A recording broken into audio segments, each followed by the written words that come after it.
इसको मैंने यहाँ सबसे ऊपर क्यों लिखा है, क्योंकि एनडीए में हर साल एक क्वेश्चन इस टॉपिक से कंफर्म है, इसलिए सबके ऊपर लिखा है।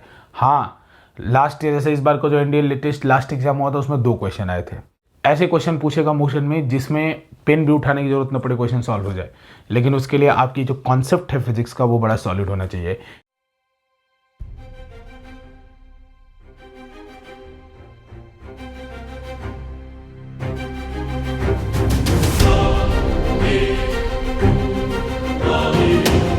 हेलो स्टूडेंट्स, कैसे हैं आप। तो मैं डिफेंस वाला के प्लेटफॉर्म पे आप सभी लोग का स्वागत करता हूं। तो सबसे पहले मैं ये बता दूं कि डिफेंस वाला प्लेटफॉर्म क्या है। तो डिफेंस वाला प्लेटफॉर्म है, अगर आप किसी भी डिफेंस एग्जाम का प्रिपरेशन कर रहे हैं तो ये डिफेंस वाला प्लेटफॉर्म आपके लिए है। इस पर सारे डिफेंस एग्जाम, चाहे एनडीए हो, एयरफोर्स हो, नेवी हो, सीडीएस हो, हाँ एसएसआर हो, air force X group, Y group, territorial army के एग्ज़ाम हो, ये सारे एग्ज़ाम एक ही चैनल पे मिलने वाले हैं। तो अभी जो आज के वीडियो में मैं आपको बताने वाला हूँ कि अगर आप एनडीए 22 आपका टारगेट है 2022 और जो कि अप्रैल में इसका एग्ज़ाम होने वाला है, अगर ये आपका टारगेट है तो आपके लिए फिजिक्स में जो जीएटी का पोर्शन है उसके अंदर जनरल साइंस के पोर्शन के अंदर फिजिक्स का पोर्शन आएगा। फिजिक्स के पोर्शन में कौन कौन से चैप्टर इंपॉर्टेंट से, ठीक है, एनडीए के लिए। जैसे मैं बता दूं बच्चों कि 25 क्वेश्चन, जैसे आपका जो जीएटी का पोर्शन है उसके अंदर 25 क्वेश्चन जो आपका फिजिक्स का आएगा, ठीक है। तो आज की वीडियो में हम बात करने वाले स्टूडेंट कि अगर आपका टारगेट एनडीए 2022 है तो उसमें आपके लिए फिजिक्स के लिए कौन कौन से टॉपिक इंपॉर्टेंट होंगे, हम उसी के बारे में आज बातचीत करने वाले हैं। मेरा नाम विकास सिंह है और मैं आपको फिजिक्स और जनरल साइंस का सब्जेक्ट यहाँ पे पढ़ाऊंगा। तो बाकी फैकल्टी से आप ऑलरेडी मिल चुके हैं, तो आप देखिए यहाँ पे कि फिजिक्स में कौन कौन से टॉपिक इंपॉर्टेंट है। और एक बात और बता दो स्टूडेंट कि मैंने यहाँ पे कुछ टॉपिक की लिस्टिंग की है, ये टॉपिक मैंने वेटेज वाइज लिया है, ठीक है। आप जाके क्रॉस चेक करके पुराने जो पेपर हैं उनसे वेरीफाई भी कर सकते हैं कि ये मास्टर सही बोल रहा है या गलत बोल रहा है, ठीक है। तो इसमें सबसे बड़ी बात है कि मैं बता दूं कि एक जो ये पहला चैप्टर मैंने लिखा है इसको सबसे ऊपर लिखा है। ये एनसीईआरटी में जब सीबीएसई क्लास 12 पढ़ते हैं स्टूडेंट तो ये 8वां चैप्टर है। इसको मैंने यहाँ सबसे ऊपर क्यों लिखा है, क्योंकि एनडीए में हर साल एक क्वेश्चन इस टॉपिक से कन्फर्म है, इसलिए सबके ऊपर लिखा है। हाँ, लास्ट ईयर जैसे इस बार को जो एनडीए लेटेस्ट लास्ट एग्जाम हुआ था उसमें 2 क्वेश्चन आए थे। इसके पिछले चले जाइए 17-18 क्वेश्चन, उसमें 3 क्वेश्चन आए थे। तो इसीलिए मैंने इस टॉपिक को सबसे ऊपर रखा है बच्चों। जैसा मैंने कहा है कि वेटेज वाइज रखा है तो सबसे ऊपर इसको रखा है क्योंकि एक क्वेश्चन कंफर्म है। दूसरे नंबर पे आप सभी लोग पेपर उठा के देखिए, लाइट और करंट के क्वेश्चन पक्का आपको मिलेंगे हर पेपर में एनडीए के, और साथ में मैग्नेटिज्म। तो ये क्वेश्चन, ये पोर्शन मैंने एक साथ रखा हुआ है। तो टॉपिक वाइज इसी तरह से प्रिपरेशन करना है स्टूडेंट, और आप वेरीफाई करते चले जाइएगा लास्ट ईयर पेपर से।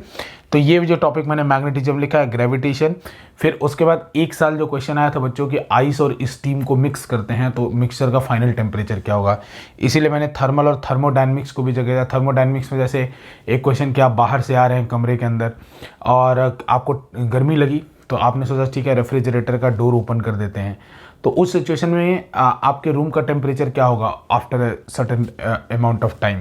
तो भी इसीलिए मैंने थर्मोडायनेमिक्स को भी रखा है क्योंकि ये चीज़ें काफ़ी जनरल है, थर्मल और थर्मोडायनेमिक्स, और ऐसी चीज़ें यूपीएससी पसंद करता है जो एक तरीके से जनरल अवेयरनेस भी हो साथ में उसमें साइंस भी हो। तो इसीलिए मैंने थर्मल और थर्मोडायनेमिक्स को ऊपर रखा है, इसके क्वेश्चंस भी आते हैं। उसके बाद मैंने फ्लूइड रखा है। फ्लूइड में जो 2 टॉपिक हैं खासकर बच्चों, हाँ टर्मिनल वेलोसिटी पे भी एक बार क्वेश्चन आया है, और साथ में 2 टॉपिक जो आर्किमिडीज प्रिंसिपल और सरफेस टेंशन है वो एक हॉट टॉपिक है, उनसे क्वेश्चंस देखे जाते हैं। तो इसीलिए मैंने इसको उसके बाद रखा है। एसएचएम और वेव, उसके बाद जो सब्सिक्वेंट टॉपिक है स्टूडेंट उनकी वेटेज कंपैरेटिवली लो होगी, लेकिन उनको भी हम एक ओवरव्यू, इस चैनल पे आप जुड़े रहिए, हम एक ओवरव्यू की तरह इनको पढ़ाते चलेंगे, उतना ही पढ़ाएंगे जितना एनडीए के लिए ज़रूरी है, आपको पीएचडी नहीं कराएंगे, ठीक है। तो ऐसा परेशान होने की ज़रूरत नहीं है कि आपको जो आर्ट्स और कॉमर्स के स्टूडेंट है खासकर उनके लिए मैं ये बात कह रहा हूँ, ऐसा परेशान नहीं होगा कि पूरा आप 11th-12th का फिजिक्स में आपको पढ़ा दूंगा, नहीं। उसमें बच्चों डेरिवेशन पूरा हट जाएगा, क्योंकि एनडीए में डेरिवेशन का आपको काम नहीं है। साथ ही साथ आपको बस ओवरव्यू चाहिए, टॉपिक की अंडरस्टैंडिंग चाहिए, एक बेसिक अंडरस्टैंडिंग चाहिए जो यूपीएससी आपसे डिमांड करता है। तो वो सब सारी चीज़ें मैं आपको बताऊंगा और मैं फिल्टर करके बताऊंगा, खासकर ऐसी बात मैं आर्ट और कॉमर्स स्टूडेंट के हितों को देख के बोल रहा हूँ, ठीक है। फिर उसके बाद मोशन में आप देखिए जैसे क्वेश्चन पूछता है, ऐसे क्वेश्चन पूछेगा मोशन में जिसमें पेन भी उठाने की जरूरत न पड़े, क्वेश्चन सॉल्व हो जाए। लेकिन उसके लिए आपकी जो कॉन्सेप्ट है फिजिक्स का वो बड़ा सॉलिड होना चाहिए। जैसे क्वेश्चन मैं पूछता हूँ कि एक बॉल को ऊपर फेंका जा रहा है और तीसरे और 7वें सेकंड पे वो सेम हाइट पे है, तो बताइए बॉल को कितनी स्पीड से फेंका गया। बच्चों जब हम पढ़ेंगे तो देखेंगे इस क्वेश्चन का जो आंसर है वो वर्बली निकला जा सकता है, और विद इन 2 और 3 सेकेंड अगर आप दिमाग से तुरंत आपके दिमाग में क्लिक करके आंसर आ जाएगा, सॉल्व भी नहीं करना होगा इसमें। ठीक है, तो वो चीज़ कैसे होगी यहाँ पे 2-3 सेकंड में कैसे हम आंसर इसका निकालेंगे वो भी हम देखेंगे। तो ऐसे ही क्वेश्चन सीबीएसई प्रीफर करता है, यूपीएससी प्रीफर करता है स्टूडेंट जिसके अंदर ज़्यादा टाइम ना लगे, कॉन्सेप्ट बेस्ड क्वेश्चन हो। इसी तरह से एनएलएम के ऊपर भी कुछ बेसिक क्वेश्चंस, वो सब चीज़ें भी, जैसे कि एक आदमी है रोप पकड़ के कूद रहा है, तो वो सब चीज़ें किस पॉइंट पे आपका फोर्स टेंशन मैक्सिमम होगा, या बंदर है ऊपर चढ़ा, थोड़ा बहुत बेसिक कॉन्सेप्ट का प्रॉब्लम एनएलएम के अंदर भी आपको आएगा, वर्क पर एनर्जी और वैसे ही रोटेशन। एक साल रोटेशन में क्वेश्चन आया था कि भाई रिंग है और डिस्क है, दोनों को रोटेट किया जा रहा है सेम सेंट्रल एक्सिस के अबाउट, सेम ओमेगा से, दोनों का मास और रेडियस सेम है, तो बताइए किसकी काइनेटिक एनर्जी ज़्यादा होगी। तो वहाँ बहुत सारे बच्चों ने गलत करके आया था, डिस्क लगा के आए थे, लेकिन काइनेटिक एनर्जी रिंग का ज़्यादा होगा। तो ये भी एक टॉपिक है जिसको हमने काउंट किया, और इसके बाद हमारे पास और भी फर्दर टॉपिक्स है जिनको हम कंटिन्यू करते जाएंगे स्टूडेंट। लेकिन ये टॉपिक वेटेज वाइज लिखे हुए हैं, और आप जाके लास्ट 10 ईयर्स 5 ईयर्स जितने भी पेपर उठाए और जाके वेरीफाई कीजिए कि मास्टर सही बोल रहा है या झूठ बोल रहा है।